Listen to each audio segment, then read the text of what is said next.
Good morning. This is Debra V. Wilson. It is Thursday, the 15th of February, 2018. The time is 500 hours and 5 minutes. That's GMT minus 6. And I am in Winnipeg, Manitoba, in Canada. This morning's short podcast is around defining what is terrorism. You will be well aware of the recent and tragic mass shooting in Florida. Yet another one.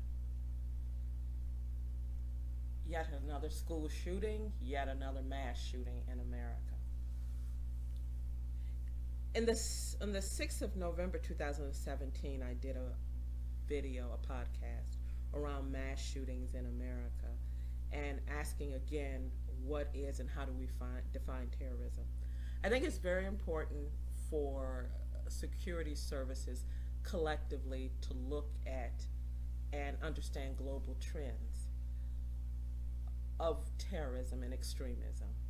I also think it's equally important and necessary for security services collectively to understand how global trends of extremism and terrorism manifest themselves in the specific space called their country.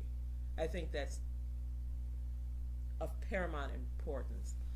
I have for many years, and I continue to maintain that one of the largest, more persistent forms of extremism in the USA is actually mass shootings and the various ways in which they manifest themselves.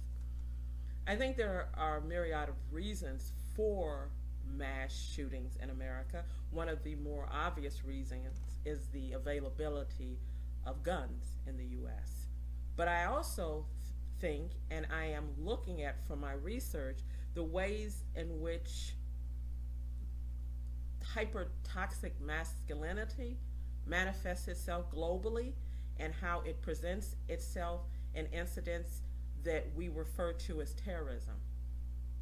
So I ask again, and I question again, after yet another tragedy of mass shootings, how actually is extremism and terrorism manifesting itself in the USA? How and why are mass shootings referred to as mass shootings and not as extremism? And what connections, if any, can we make about the toxic construct of gender identities, how they might present themselves in acts of violence, organized violence, or extremism, or terrorism? I will attach the video I did in the 6th of November 2017 along with this video. It's something I'm working on now with my research. It is something that I've questioned for many years now. I do not dispute that there is global extremism. I do not dispute that many countries experience extremism. What I do dispute and I do question is how extremism is being defined and how it is, and I question why it isn't being contextualized within a specific country. And then I wonder, if we did contextualize organized violence, mass shootings, street gangs, would the continuum then become more clear for us? Those are questions I'm looking at in my research. But for the moment, my condolences to the people of Florida. I am very sorry for what has happened. Take a listen to my podcast. Think, listen, learn, and engage. This is Debra V. Wilson, and I'm in Winnipeg, Manitoba, and that's in Canada. Thank you.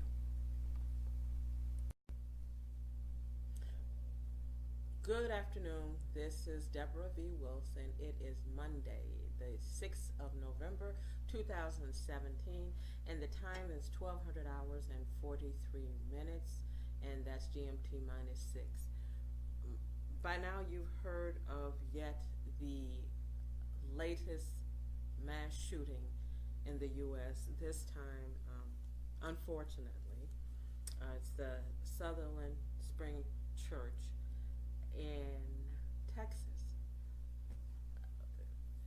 To date, the last confirmed deceased is 26. Each and every time I hear of these incidents, I am saddened, heartbroken, my fear level increases, but also I ask, as a Muslim, why is this not defined as terror? And initially, we already have a statement from President Trump saying this is about mental illness. That led me to this podcast, and I'd like to read one page from my podcast. Surely the politics in all of this is that even in the abyss of mental illness, there is a gendering in the expressions of both pain and violence. That is the politics that must be understood. That is why I believe in these mass shootings there is a need to name and understand the hubris and arrogance that is in part fueling the overwhelmingly toxic white male privilege that leads to mass shootings in America. And to expand on my hypothesis, I believe there is an argument to be made that some violence emerging from Muslim men, and for the moment I'm focusing on men, is no different in its origin than white American men who engage in mass shootings.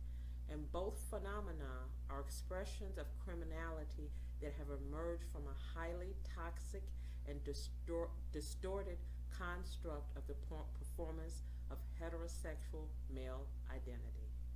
Terror is terror. Thank you very much. And this is Debra V. Wilson.